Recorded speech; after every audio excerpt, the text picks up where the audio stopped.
kick things off here with another Soulbound adventure. If you are unfamiliar with what we're doing, you can jump back one episode and see what we did to make characters. I think, based on where we're at today with the recording and stuff, do you guys want to just jump right into it? Yeah, let's do it. As we talked a little bit about before, you three are part of the Binding, which is not a sex thing. It's the Soul Binding. And you are part of what's called the Storm's Mandate. It is a floating fortress on the back of a Leviathan that has moved into the Slagmire Islands. And you have all been given the express task of bringing these islands back into the fold for the realm of Sigmar. So in the Age of Chaos, the realms fell away as chaos entered the world. Civilizations were shattered, and the forces of order kind of left a lot of people behind down below and went back up into the heavens. And now that the Stormcast Eternals and the forces of order have become unified once again, they've set out into the world in order to reclaim land, empires, civilizations from the havoc of the Chaos Empires. You motley crew, have been tasked with going to the prestigious, ever in demand Slagmire Islands. In reality, the Slagmire Islands have a reputation for being resource rich, but civilization poor. There's no really unified government here. There is a series of islands that have been in civil strife for a long time, prone to attacks from privateers. But as you've left from Anvilgard, sailed across the Soulfire Sea, and arrived in the Slagmire Islands, the journey would have taken you about 3 months to actually reach here on Turtleback. So you say sail, but we're riding. You're riding. We're riding low and slow. You've received word that one of the islands is inhabited, and you get a message back from one of your emissaries. You've heard. Let me grab it here. What's the emissary's name? You hear from Trenton Skiggs. Ooh. Trenton Skiggs has gone ahead of you to make contact with the villagers on this island. He's reported back saying that they are interested in meeting with you and discussing more about the terms. However, contact has been lost since those initial messages have gone out. Not Trenton. Yeah, your old boy Trenton. So how big is our entourage? So the greater organization? No, I'm just like the people on the turtle.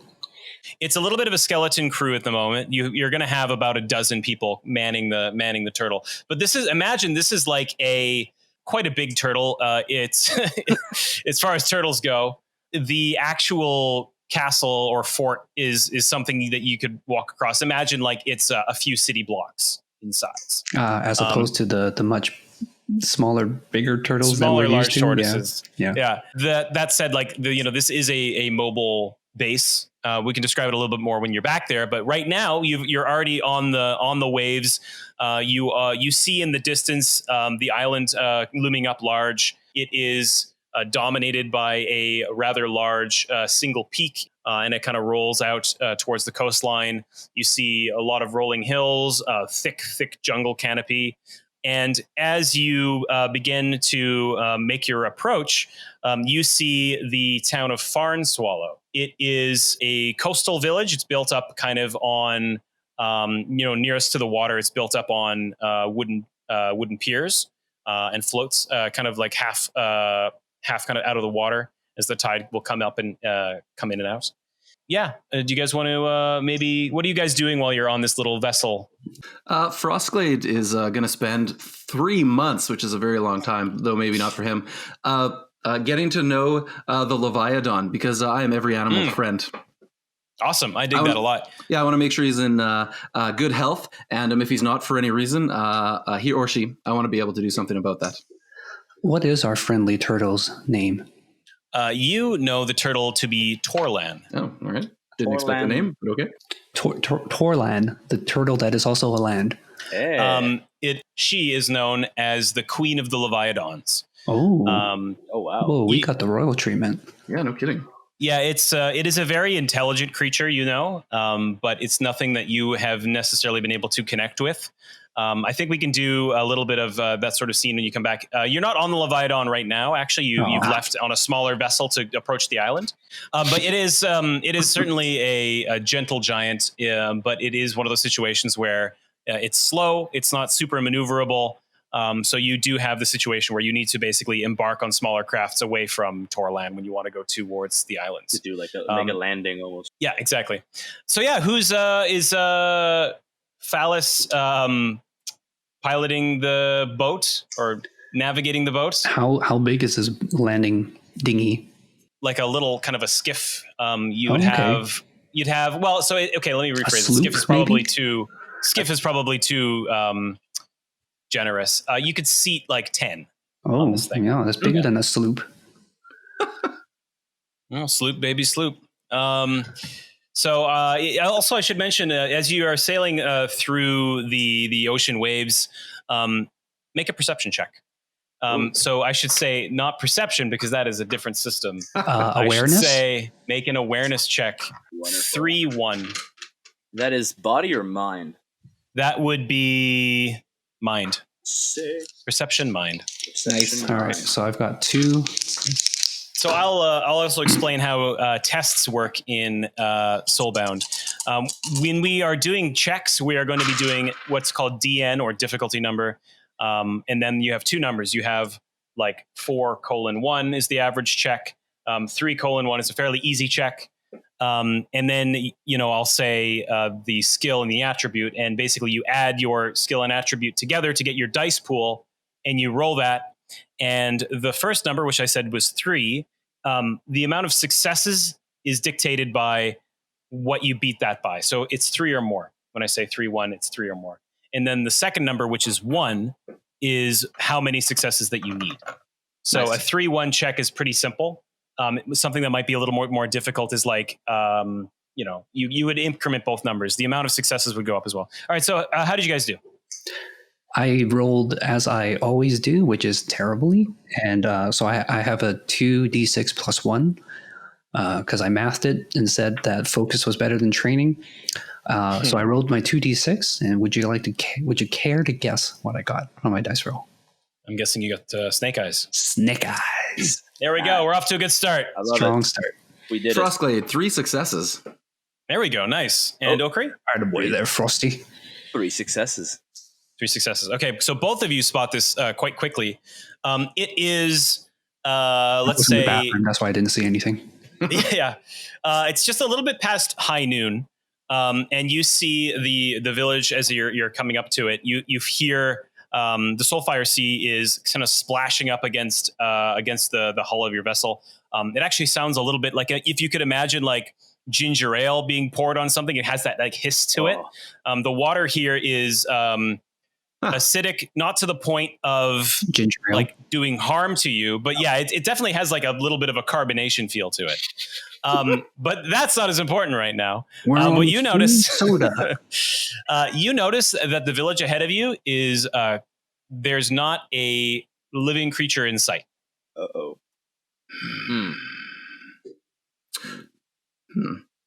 I don't like it. I don't like it. I've told you before, I do not think any of this bodes well for us. Well, I mean, you've mentioned before that you don't really think highly of our fortunes, but we'll see how that goes. Maybe they're just hiding. As you say, Mr. Okri. Maybe we're just hiding. Actually realized I add an extra dice to my mind test because of one of my items and actually got 4 successes. Do I see anything more? 4 successes?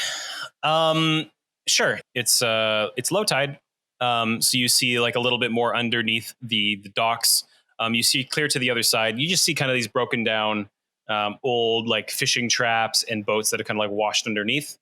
You also see, all of the buildings are, built out of, timber from the surrounding jungle. However, you notice up on a rocky outcropping overlooking the village is actually a building made out of metal. That's all you can really tell from this distance, though. All right. Metal, you say. Okay. No signs of struggle, no fire, no bodies, no broken buildings. Not as far as you're aware. Well, It's a good dang start. it. Well, we got to land anyway. Also, really briefly, I want to hear a little bit about what your characters look like. You know, you're up on the prow of the ship. Presumably, someone is in like a Captain Morgan-esque stance. That's What do probably we got? Alice. Yeah, that's definitely me. I've got 1 foot up on the helm there, the steering wheel, because that's how you steer the ship, right? With 1 foot up on there. Yes. I've described my character as oddly tall and stocky for an elf, with long black hair, kind of like braided. You think kind of your classic black beard type of thing, with braided beard and long black hair type of style. Oh, he's rocking a beard. Oh yeah. Cool. I dig it.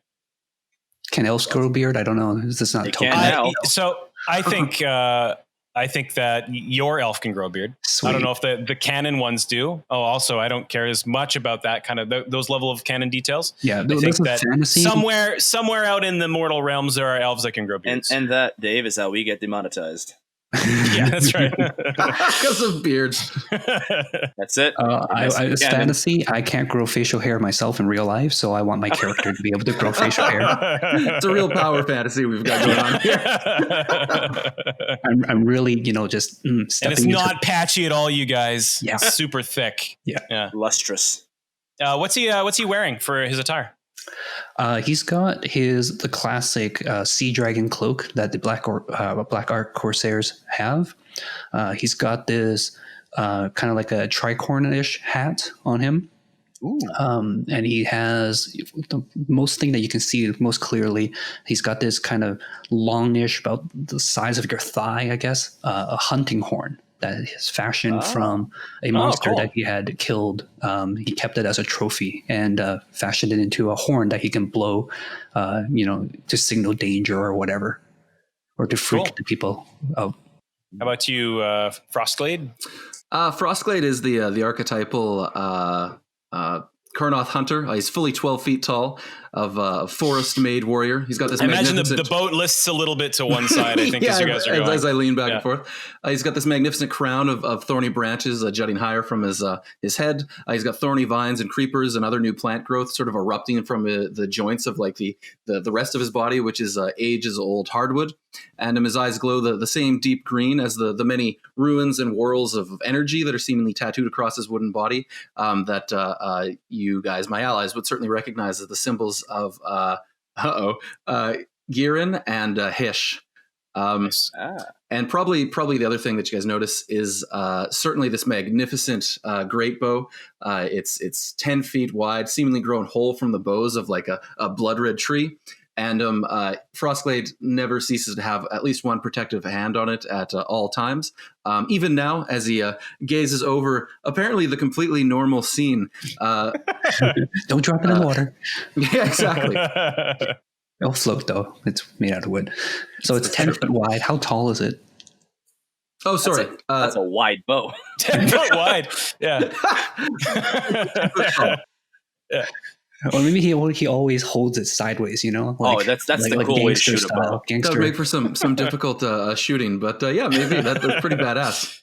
Nice. How about our boy Okri? So Okri is the Archetypal Warden. He is 4 foot and a bit, 260 pounds. But Stick boy. very Is that thick. is that with his armor? That is without the rig. So my. being an ether chemist, so the idea is that Frostglade sits at the back, I sit at the front, and the water's like 2 inches from like the rim of the boat. That's just poor planning. Yeah. Yeah, we're riding low, say it that way. But so he, being an ether chemist, member of the Ether Chemist Guild, he has his rig that is essentially like, the easiest way to describe it is like a deep sea diver's outfit. It's like thick leather with like a metal armature, and then he's got his gizmos and his like generator at the back. It's powered by the ether gold that he hunts for, and he has like some gizmos and some like lenses on his mask, which is like a stylized kind of Art Deco beard and face of a dwarven, and Yeah. So and then he's got his anatomizer is like next to him. It's just this big vacuum head. But yeah, he's just decked out in armor, and when he's on a job, he doesn't usually take off the helmet unless he's dealing with somebody face to face. So, Is he currently on the job? he's currently on the job. He's always working. He's always Okay. working. He never That's the trick. unplugs. Yeah. I mean, you guys have seen what he looks like. He's just got he's got a short cropped beard, some green eyes, copper hair, some burn marks on his coming up the neck. Oh. Yeah. Oh my. So wait, short beard. Is this? I don't know the lore behind Well, I mean, KO beards. Are they short? Like, are they cropped short? Because how else are you going to fit the mask on?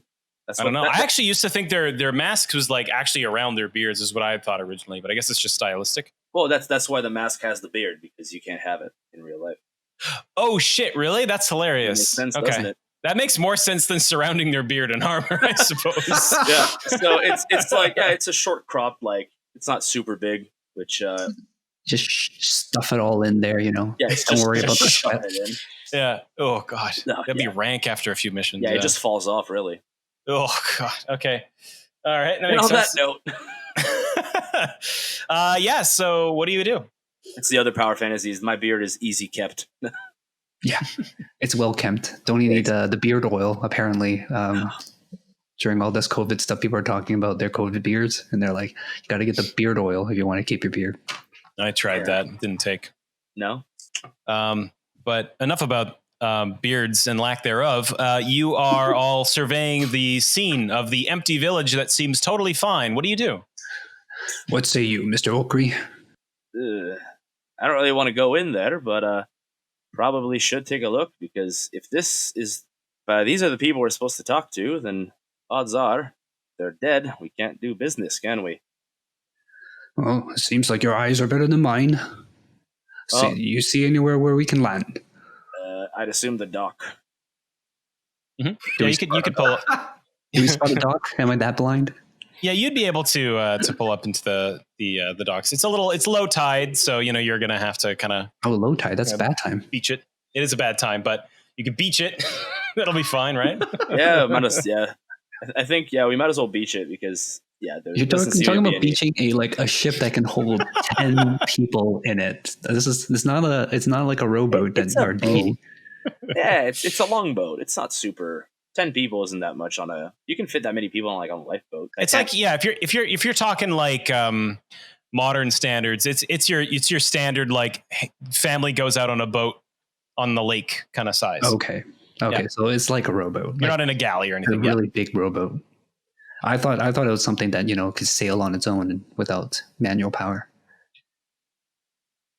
So when you say I'm navigating the ship, you just mean I'm rowing the boat. Yeah, one guy's rowing. Hey, you got the rudder. You can navigate, sir. All yours. We needed your special skill. Explains why you couldn't see anything. You're facing the other fucking No direction. kidding. You see the Queen of the Leviathan getting very slowly smaller. Oh shit! We're getting farther. But I was going to say, Frostglade points and points right at the closest dock and rumbles land. Ooh, yeah. Gonna save that clip for later. There will be more. That. Enjoy the laryngitis later, but yeah, I'm worried about it. It'll be fine. Just hydrate. Just drink your water. Yeah. What do you guys do? You guys heading up? Yeah, I guess I'm rowing the boat towards. I want to row it towards a dock. I'm gonna roll my side, I guess, too. Yeah, yeah. I would imagine the two big guys would do it, the 12-foot guy, and then the 6'6" guy, and the 4-foot guy would just kind of take the helm. I don't quite follow. I don't really. Yep, I'll row. I row. I grab the oars. Okay. And I roll my might check. We go second check the session. Boom! 3 successes. Assuming it's man, 4 or better. You go so fast, and you beach the vessel. Yeah. We fade cut to you all standing on the beach. Thank God. And you are all outside of the vessel. No, Dave. I'm pretty sure we got back on the Leviathan somehow. Frostglade doesn't like this, and he's just generally rumbling deep down as he gets that bow drawn and nocked with a great big arrow. I'll whip out my anatomizer, but I'll also do another awareness check to start taking a look around the town and the I guess, are they like, can you describe the town a little bit better? Can you weave for sure. Weave me a bit tapestry better. of Oh, words? excuse me, sir. Please, wonderful storyteller, weave me a tapestry of word. Yeah. I want There more. was, imagine it's a small coastal village, roughly 20 homes, shops, etc. The edge of the village reaching towards the beachhead is raised up on stilts. Okay, yeah. As you get further in, it kind of is built up along the grassy hills. The houses themselves are, built out of wood logs from the jungle forest you see in the distance, and it's kind of the sort of situation where you have like your big palmed leaves over top of the top of the houses, and you have like basic stone kind of walkways leading through the different homes. Okay. Fairly clustered sort of layout, where you're not going to have the houses are only going to be like roughly 6 feet apart. Okay, cool. Thank you. That was a very rich description. So yeah, so I'll do an awareness check to pretty please go through, maybe dip my head into a couple of the houses, couple of the shops, and try and find what exactly happened here. Cool. Do a 4-1 check. All right, so I got 2 successes. Do Successes? sixes do Okay, anything? Cool. I got a 6, so they could. That's a good question. Do 6s do anything? How about right now they don't? Great call. So with 2 successes, are you guys following with him? 100%. We get back on the boat and leave. Well, great session, guys. Had a good time. I can't wait to make my second character. Yeah, exactly. Frostblade's got 3 successes as well. He's looking pretty hard. Okay. From his vantage point.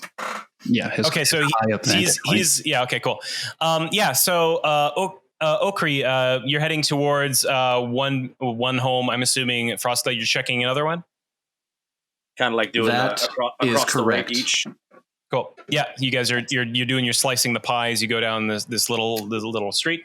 I'm gonna be quiet about it, and by quiet I mean I'm actually potentially gonna be pretty quiet about it. I'm gonna stealth across this space. Wait, the nice thing is if you stand still, people will just think it's a tree. That's a joke I'm saving for later, Dave. Get off of my humor. I got 4 successes, assuming it's a 4 or lower. That'll work here. Oh, yeah. Also, I probably shouldn't tell you that, should I? Because that loads the. I should be telling you the difficulty ahead of time, but. Well, Dave, I'll just let you know that I consistently succeed. Okay, perfect. Thank you. Good. Okay. Good. So Okri, since you were going through first, you check out this home along the kind of the eastern flank of the village. Okay. You peer in and you see you kind of get a little bit more of an impression about what the technology level is here. It's even though it's kind of these like almost like you could almost describe it as like tiki kind of hut sort of styles. They do still have a decent amount of like technology here. You see actually as you dip your head in here, you actually see this is like a miller's shop. So you have a series of of trade tools along the back wall. And with 2 successes, you see that there are a couple of the containers in here have been turned over, but you notice that nothing has been stolen. And then Frostglade, you moving through as well. You're stealthy. So as you move through, out of the corner of your eye, you saw Okri move ahead of you. And as you move up and kind of peer in, you catch a flash of movement out of the corner of your eye. You're not able to determine what it is. But as you peer into this other shop, you see a flash kind of go out the back window of this hut. This hut appears to be a home. You have like your bedding along the floor and some containers along the side. Now, I didn't say what I was doing. I actually wanted to be kind of like in the middle, but not in a house, but just ready to go and back up either one of them if they needed help. I have a sword, a cutlass actually, and a repeater handbow. And I don't have the sword drawn, but I have the repeater handbow kind of unclipped from my belt and just my hand kind of hovering near it consistently. And if I don't hear anybody calling out for anything, I'm kind of scanning the area, just trying to see like if I was to search a building, which building would be a good one to look at, or just kind of get a general vibe of what's going on, or see if I feel like somebody's watching me. Okay, cool. I want to see if we can get you to do a check that's not just a perception, to understand a little bit more about the village. So I'm assuming you're a privateer. You've been kind of in your share of coastal settlements. This is probably something you've seen before. I may have pillaged a village now and then. Is there a skill that you'd like to use for this? We have like survival, guile, intuition. We have guile. We have M. Bison. We have Blanca. Yeah, do a guile mind check, will you? I saw. I would prefer intuition or survival, but okay. Sure. Intuition, yes. Survival, I want to save for literally like survival checks and natural tracking. Stuff. Okay. How to make a fire. All right. You could do tracking then. Yeah, if you want to do it that way. It doesn't matter. My intuition and survival is the same, so.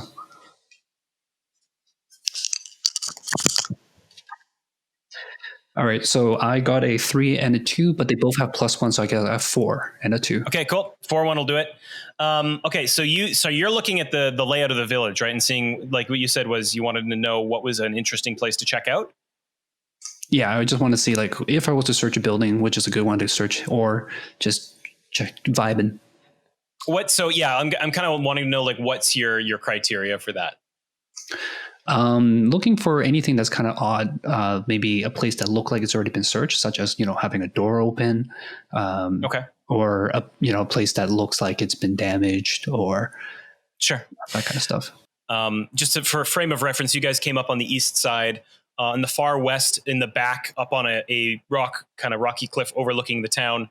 You see that metal structure that I was talking about before, that Okri had seen. But kind of in the middle of the village, you see kind of like a market plot sort of thing. So you have a bunch of like open air stalls and stuff like that people will come in and do their like farmers market trade goods here. You notice that area appears to have been turned over more than other places. The marketplace area. Cool. Yeah. So you're going to make your way there. What are you other two doing? Frostglade would definitely want to let these guys know that he's seen something. So he's just going to turn to sort of hopefully be in the vision of these guys and wave his hand a little bit. He doesn't want to speak. Does anyone see me? I notice him, yes. Okay, great. Awesome. Yeah. So Frostglade just kind of turn around like, huh? What? Yeah, exactly. Frostglade does the points at his eyes at the same time and then points in there and makes motion of like little walking fingers quickly. And then you see him very carefully and slowly stow his bow over his shoulder and draw what I can only assume is a Grim Reaper's super scythe because I'm gigantic. But I'm thinking melee is going to be the order of the day, assuming a fight breaks out. And then he actually starts creeping around the outside of the building because I don't think I'm going to fit inside all that well. Okay, I want you to do another stealth check. Deal. Yep. It'll be 3-2. I've got 4 successes at that rate.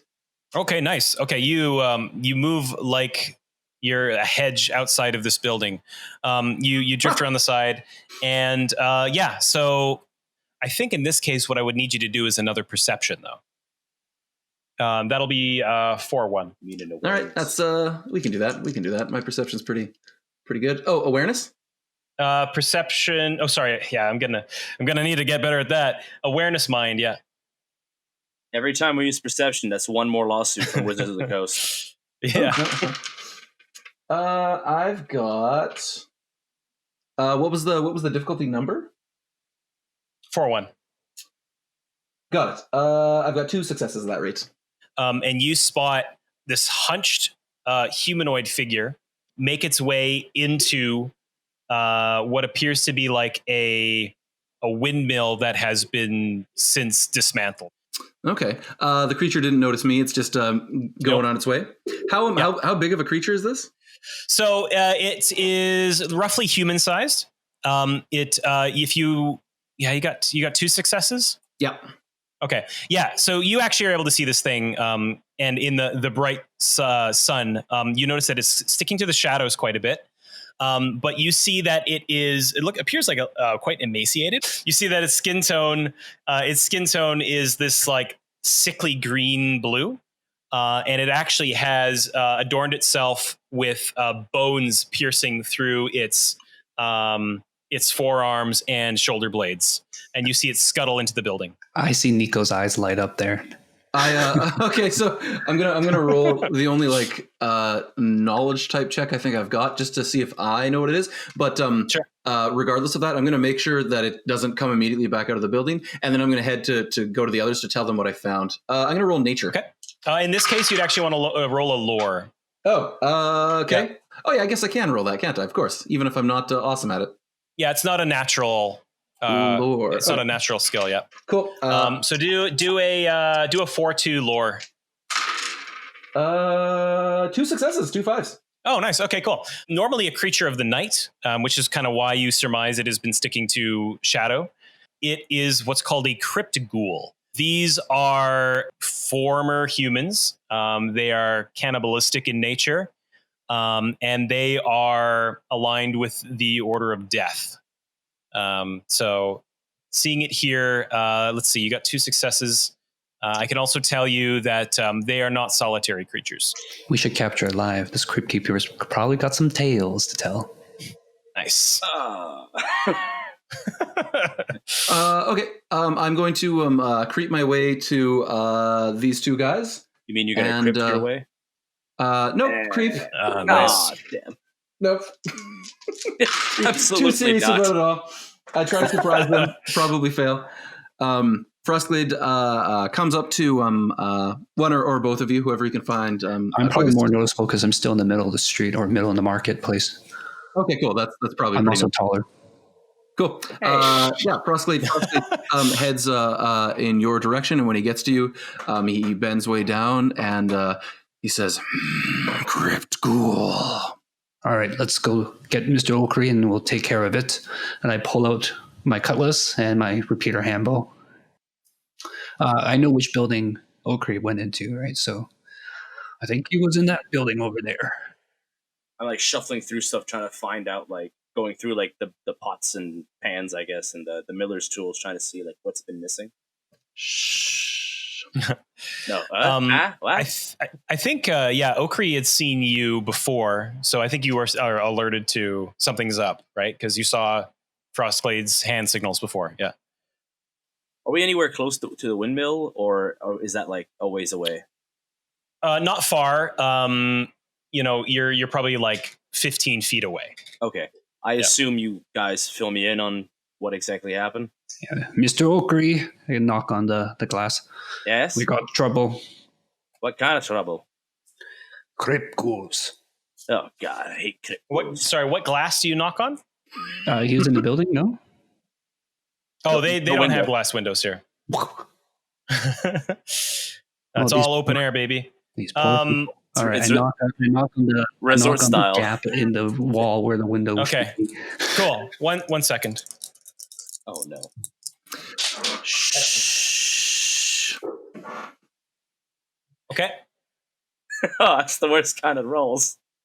I'm not going to say anything. I'm sure it'll be fine. Yeah, it's Probably fine. fine. It's probably unrelated. Yeah, it's definitely, it's on our, it's for us. It's on our side. Okay, so I'm going to head over what did you see at last? I kind of nod over now that I realize, I should be quiet. Okay, nod over to Frostglade, kind of okay, you lead the way then. And Frostglade just sort of makes a slow follow me motion and walks back towards the mill. Yeah, the mill.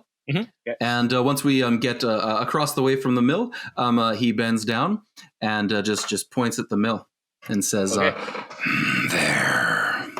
All right, I'm gonna have a fun little trick here. I'm gonna reach up to some of my lenses, and I'll flip 1, 2, 3 switches.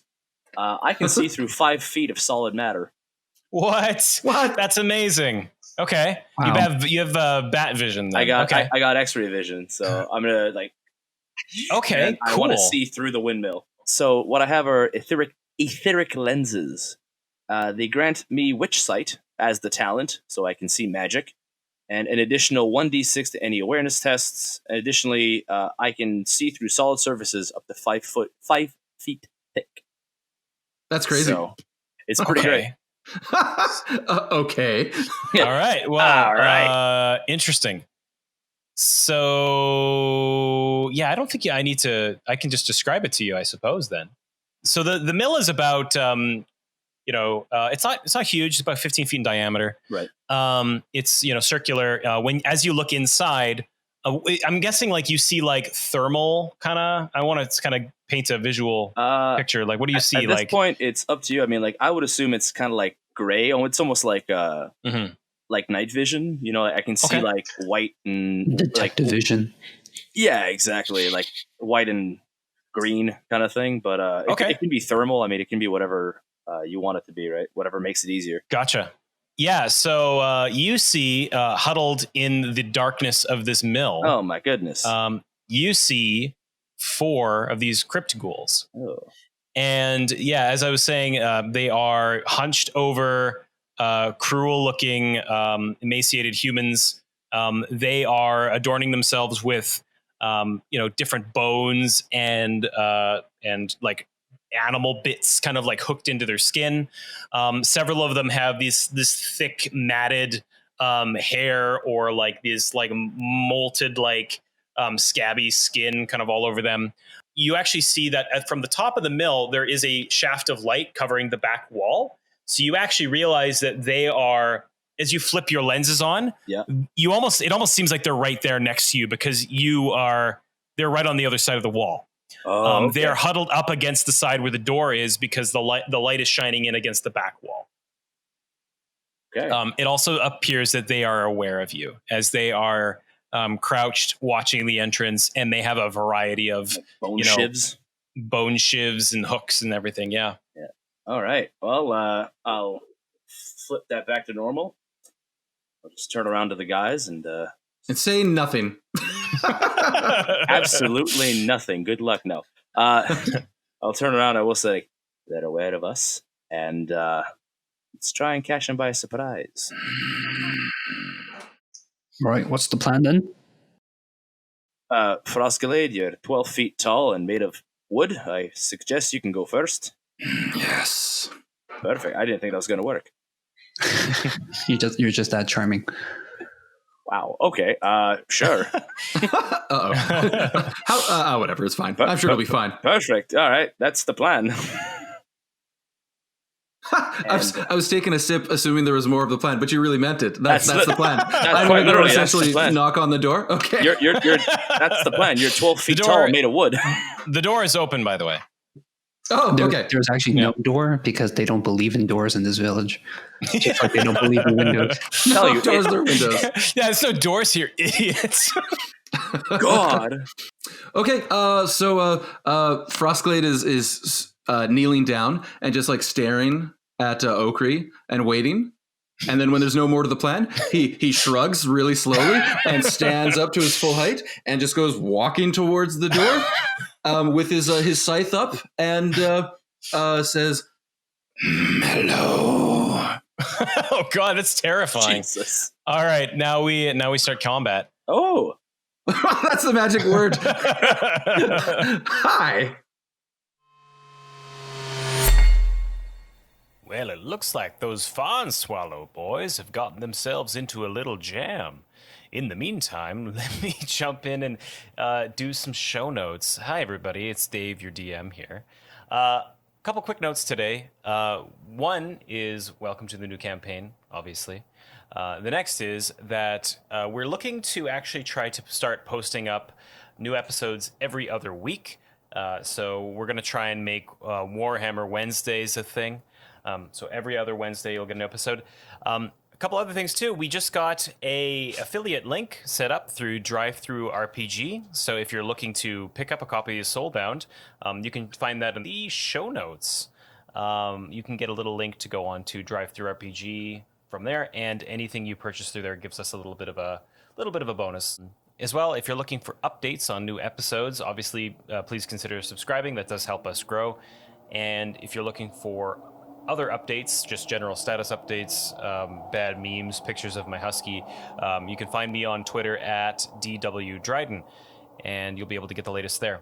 I think that's pretty much everything. Cool. How's your day going? Oh, that's not how this works. All right, we'll see you guys in 2 weeks. The next episode should be going up on, wait for it, July 8th. Thank you.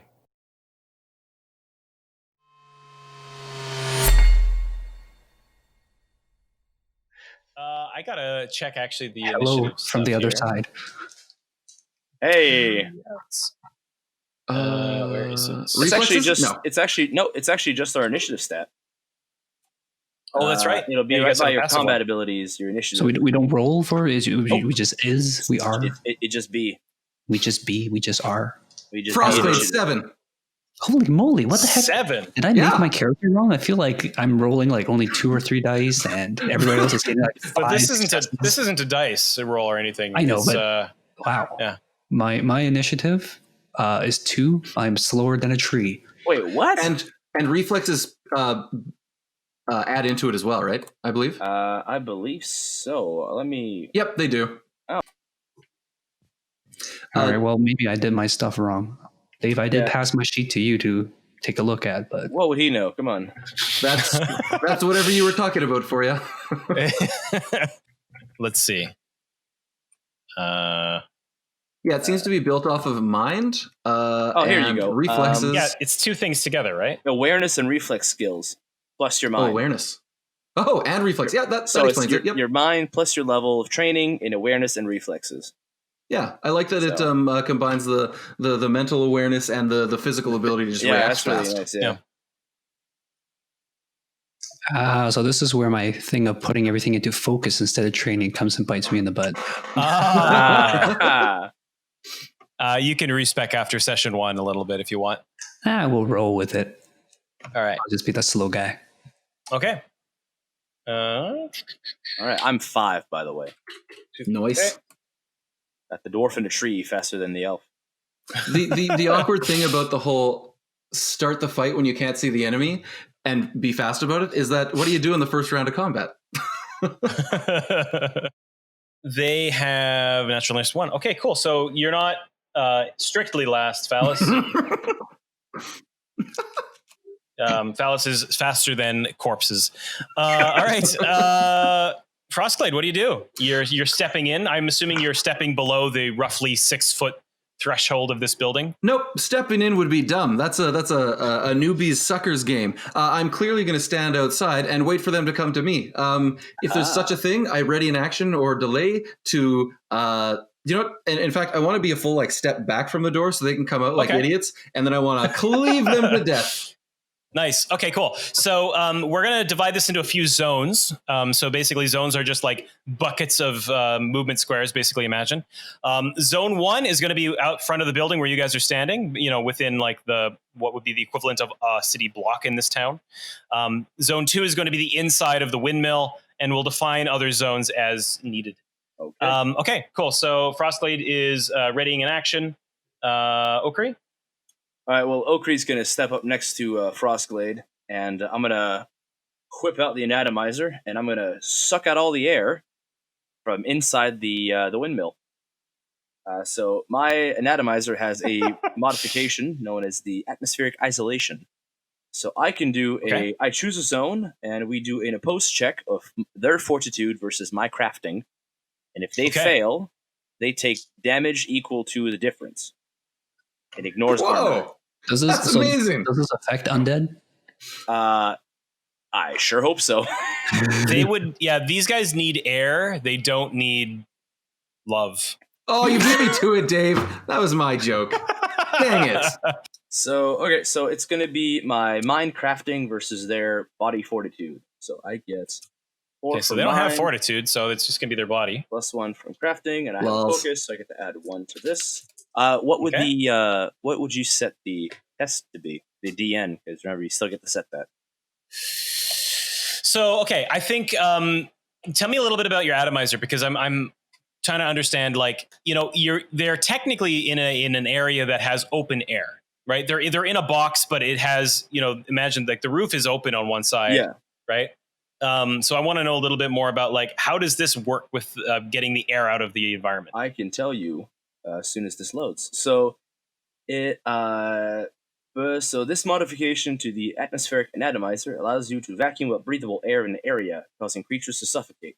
So I choose a zone with a medium range, blah blah blah. So essentially, because the anatomizer, its primary use is to suck up ether gold from a vein in the sky. So basically, like, just gold clouds. Yeah. It's cloud of gold. I essentially, instead of siphoning out ether air or like gases and stuff, I just kind of go, well, air counts, and just Okay. Yeah. Okay. Fair enough. So it's not air. like the room is getting stuffy. It's like literally removing all of the oxygen from the room. The gas known as oxygen. Yes. Okay. Yeah. So I think a 4-2 makes sense here. 4-2. Okay. Now it's the gas formerly known as oxygen. Hey. And oh crap! Oh, actually, I have a focus, so that 3 becomes a 4, and I have 2 successes. Okay, and then we do an opposed check, or I oppose that right now. You oppose that right now. So I have to do 4-2 as well then. Yes, whatever you set it at. Shit, 3, baby. Yeah, I got 3. 5, 6. Yeah. All right, so I don't do anything. I think that's the sound that they make too, where it's like, and they don't care. Yeah. Shit. These undead are not. How they often don't can need you love, use that? nor do they need air. That's an action. So It's just action. I just get to keep trying to suck air out of the. All right. Okay, and then Phallus. I'm not slow. I am cautious. Phallus kind of steps up a little bit, dusts off his sea dragon cloak, pulls out, or raises, because it's already out, his repeater handbow, and I'm assuming I can see these Crypt Ghouls inside? They're like kind of against the wall around the sides of the door. So, unless you poke your head in, you're not going to be able to see them from this angle. But they can't see you either. I see. If I just want to take a crack shot in there, would they just get a bonus, like, to their save against it? I don't even think you can. Oh, you mean like around the corner? Like you're doing like a corner shot thing? Are you curving the crossbow bolt? Like you can't, like, because you know where they are, because Okri had seen them. If you just shoot through the door, you're not going to tag them. Okay. But if you do a blind shot around the corner or something, that could potentially work. Yeah, sure. Why not? Let's get risky. If my guy dies, I haven't committed to him too much. So I just I think a blind shot would definitely be a 4-3. Cool. 3 successes on a 4 at least. Okay. So I've got 6d6 for my range shot, and I got 3 focus. For the focus spending, can I only use 1 per die, or can I use more than 1 per die? I believe it's 1 per die. I think it's actually. I think you can do. I think you can do it however you want. I thought the focus was just 6. I got a 4. What is this? That's a 1 and a 3, and so I can make the 4 into a 5. I can make the 3 into a 4, and I'll have 5 successes. Shit. Okay. So, assuming I hit at least one of them, I need the rest of them to make a 4-1 body reflex check. Okay, so you'll hit one. I got to resolve. So we'll talk a little bit about making an attack. So you did your. We actually need to. Oh, sorry, we did this a little bit out of order. Using ladder, determine the DN for the attack by comparing your melee or accuracy to their defense. I apologize, we did this wrong. This is not like the way we've been doing checks. That's why I asked you, like, if you thought it were, they had bonus to their thing, because I'm kind of shooting blind. Yeah, that's fair. Okay, so they have attack DN. So what's your rating? Your combat rating? Where does it say So that? it's going to be like Under combat abilities, it'll be like your attack. my So that'd be the crosshairs because that's your accuracy. my accuracy score is a 5. So on the ladder, I am a good. So you're good. Okay, so they are because they're going to be using their defense. They are average. So you are going to be 1 step higher, which means the DN is 3. Okay, still the same number of successes because my one unless I can put more than 1 focus into a die. I checked; it's a single die. Okay, so Single die. so still the same number of successes, which is 5. Okay, 5. Okay. Pick a body ballistic skill check. Okay, add the weapon damage plus all of your successes to determine the damage. So what's the weapon damage? 0 plus successes, which is 5. Okay, that made it easy. Yep. Subtract the target's armor from the damage. The target suffers any remaining damage. So they have armor of 0 and toughness of 1. Surprise, surprise. Which means that as we deal damage, it reduces your toughness by the total damage minus their armor. If the attack reduces your toughness to 0, the remaining is dealt as wounds. They have blank wounds. While at 0 toughness, any further damage is dealt as wounds. And if there's no space to... Okay, so you mortally wounded this Crypt Ghoul. You just ganked him. Can you mortally wound a Crypt Ghoul? You brought him back to life. You can immortally wound it, yeah. I can walk. So I can see. So now I'm going to take the spread trait from my repeater handbow. All creatures within close range, 5 to 15 of the target, take half damage unless they make a D4-1 save. D4-1, okay. What kind of save? It's a body reflex. Body reflex. Okay. Okay. Stick your gun in the room and just like hold down the trigger and then everything That's dies. why I did it. It's like you just took a shotgun and you just reached around and just bam. Just scrack. So I guess I got to roll it for everybody. Take your time. So one guy succeeds. 4-1, you said? Yeah, that's what I said. 2 succeed. 3 succeed. They're all I good. call Shenanigans. Oh wait, so I rolled. How can undead have reflexes? Yeah, no, I rolled 3. Right. Okay, so there's 3 left. Pan the camera to your dice, Dave. No, never. That's not how this works. Okay, then you hear some weird guttural moaning coming from inside. Kinky. And you see a couple things happen. The first thing is one begins to rush out the door, and it pauses a little bit as it begins to cross the threshold. And everyone make a awareness check. Caught myself. Awareness. It is a 4-1 awareness. Success. 1, 2, 3, 4. I got 5 successes. I got 6 successes. No! Shit. I Okay. have 2. I quit. Which is 100% for myself, so I am happy. That's what matters. Right? So we'll do this in scale. Fuck it. I'm just going to do it for one of you, the 2 of you that have the keener eyes.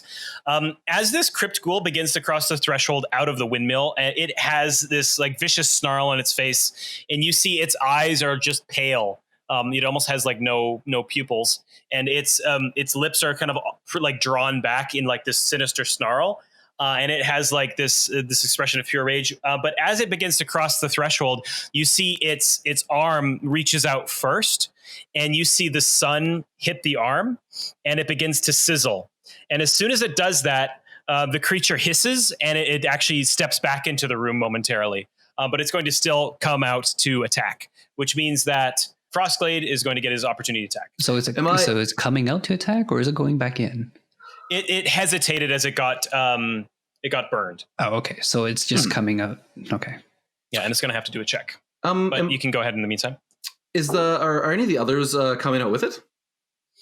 I'm going to do these in order, so I'm not sure yet. That's fair. Okay, I swing. Cool. And I know exactly how to do that. There it is. Great scythe. Here's some dice. Okay, So, well, hang on. We got to figure out what your attack DN is. So what's your combat rating? Good. 5. So your DN3 to your melee. Okay, roger that. Bad roll. No, it wasn't actually that bad. 3 successes. Okay, cool. 3 successes. And what's your weapon damage? 1 plus successes. Okay, cool. Describe it. Describe how he dies? Yeah. It's just super clean. Chop him in half, enemy falls in 2 pieces, and Frostglade very quickly resets with his scythe and is ready for the next one. And as this creature is split in half and lands on the ground, you see it kind of like cook in the sunlight, like a fried egg on stone rocks. The other 2 are coming around the corner. Fried eggs on stone rocks? It smells like bacon on hot rocks. That's actually kind of nice. Yeah. It's kind of like, but you know when you have like old bacon, and it's probably okay, but you're not quite sure. It's like kind of gray. You're like, yeah, that's right. It's got that slime. Does it smell as bad as I thought it would? Let's do 2 more Crypt Ghouls are coming out. Dang it! In order, because they have a very poor sense of self-preservation. No one has suffered a wound yet, so it's about time. Yeah. We'll see. It's going to come out. One is going to come out at Phallus. One is going to come out at Frostglade. Get ready for the podcast, everyone. So, question: if as the one goes towards Frostglade, does it move away from me? Away from you, past you, I suppose. Once per round, as an opportunist, I can attack an opponent who moves away from me. Oh, away from you. Mm-hmm. I think that means disengage, though, right? I don't understand the movement when it's just about zones. Moves away from you. Can you give me what's the exact wording? I'm assuming it says once, but once per round, you can attack an opponent who attempts to move away from you. That's literally once per round. You can immediately, that's exactly what it says. I mean, I'm an opportunist. Past is away. I suppose. We'll do it for now. I feel like that the intention there is a disengage, but yeah, go for it. I mean, I'm not sure how you disengage when you have like these zone movement rules. So you can like literally move anywhere within the zone. So I'm not sure how it all works. Theater of the mind, baby. Yeah, go for it. All right. And it's okay for me to take a crack shot at him? You'd be...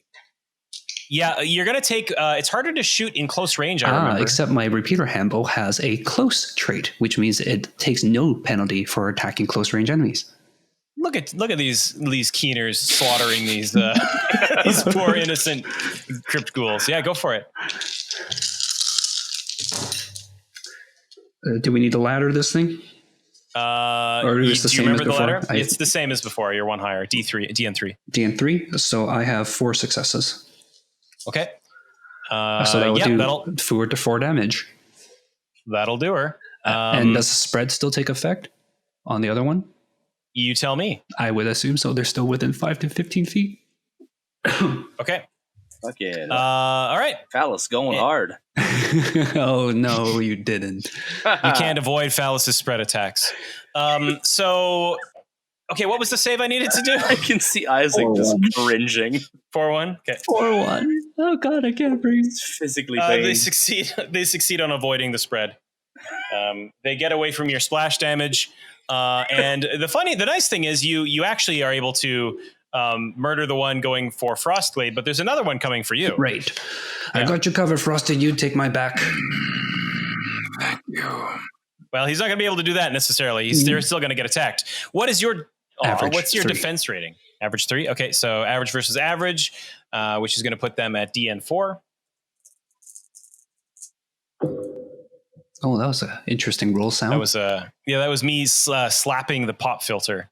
I know you're mad about your Crypt Ghouls, but they were going to be very important characters, and you guys just murdered them. They were all quest givers, damn it. Yeah. Oh, wait, we were going to keep one alive, but they didn't seem intelligent, so. Well, there is still one alive. It's attacking you right now. It's 2 successes. Okay. They have 1 plus S damage. What does that mean? S is success. Plus S so you got 2 damage. successes. That's 3 I guess damage. We'll never know. Yeah, 3 damage. It has slashing. Slashing. Okay, I love this. Slashing weapons are sharp and bladed. I think that's more for flavor. But yeah, you're hit with these slashing claws. Oh gosh. The claws. Yeah. So I have armor 2. So I guess I take 1 in my toughness. Yep. and that drops me down to 6 toughness. Is that permanent then, or I don't understand how the health stuff works? Toughness is essentially like it's like your meat points before you take an actual wound. Okay. And wounds like last. So I will always keep toughness 7 then. No, because you can actually heal toughness, but you can heal it very quickly with like after like a battle, you can take it like a breath and recover some stuff. Okay, so toughness ticks down first, and then I get wounds. Yeah. Gotcha. So if you take 10 minutes after a battle, your toughness returns to its maximum. Gotcha. All right, so I am like down to 6 toughness now. Cool. All right. So. Oh, technically he had more because he's hungry. He's voracious hunger, which means that he would actually increase his melee. Oh no! If another Crypt Ghoul is in the same zone, never mind. The other one is dead. They'll be dead. And we wrap around the order again. So this thing comes out, gets its claws into Phallus. What do you do? Okay. I'd like to do a lore check on these ghouls to try and see if they this can doesn't seem like the good time for that one, Mr. Oakley. Well, I'm just stop thinking. I'm thinking as I'm like, fiddling with instruments and stuff. I'm like, wait a minute, like, wait, I think I heard something about these ghouls at some point, and so I'm going to do a lore check to figure out something about these ghouls. Sure, they're not super common. I would say it would be a 4-2. Okay. 4-2 lore mind. What I'm mostly trying to look for is, are they like mindless, or are they, can they actually be kind of reasoned with? Okay. So I got my mind is 4, my lore is 1. Get another 1, and I have a focus, so I can turn a 2 into a 3. It's nothing, but I have 3 4s. So 3 successes. Cool. Sure. These things are they are technically like living in a, if you can call it that, but they are not. They don't have TV or internet. It's not living. Yeah, can you even call it living? You don't think that they have the amount of sentience to answer scripted questions. Okay, sounds good. Would that count as like a move or a free action? That'd be a free action. Okay, I'm gonna whack him with a wrench then. Okay, cool. Just gonna fall.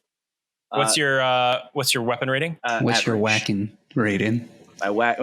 That's funny of you to ask that. Phallus, yeah. I am average. So average. Okay, they're average. So DN3. Sorry, DN4. Okay, I was gonna say what? Okay, so that would be my weapon skill and my body. So 3 dice, and I got 2 6s and a 4. So I got 3 successes. Just not enough because I need 4. Okay, so nothing happened. You creep up behind and swing wide with your wrench. Phallus, what do you do? It is my turn. Yeah. I guess shooting seems to be working. Let's keep shooting. Pew, pew, pew. 1, 2, 3, 4, 5, 6. All 6. Wow. Shit. Okay. Get wrecked, son. Yeah. Describe it. So with one hand, he just takes the brunt of the claw as the Crypt Ghoul grabs him, and the other one, he, with his repeating handbow, he just shoves it into the Crypt Ghoul's gut, and he says, "Well, I guess you'll be joining your friends now," and then just fires the spread shot, burst out the back, spreading a bunch of guts all over the place. All over Okri. It's okay. I got windshield wipers for my goggles. Yeah. So good job, everybody. They're Yay! dead. We did first combat. We murdered. That's potent, I will say. I got to get the sense of. I feel like you guys are too strong. Maybe you're just. I was not expecting the amount of gimmicks and like gadgets that Okri has. He's like a full on, me neither. Like Sean Connery, James Bond. You know what I mean? Just like whipping stuff out left and right. Yeah, Spy and Kids. I helped. Yeah, I'm gonna have to do some tuning, or at least figure out because I feel like they died really quick, which is fine, but that's interesting. Anyhow, make a awareness check, all 3 of you. They were just weak to bullets, you know. Yeah, My one weakness. I got 3 successes. I did not get snake eyes. I rolled a 2 and a 1. 4 successes, Nico. 4 successes. Okay, so both Frostglade and Okri notice that as this fight broke out, the metal building overlooking the town, the door or one of the windows kind of like slitted open, and you see light coming from inside. And you see very briefly a silhouette looking out at you. And Frostglade, with a 4, you actually hear from inside the windmill kind of this like muffled cawing sound.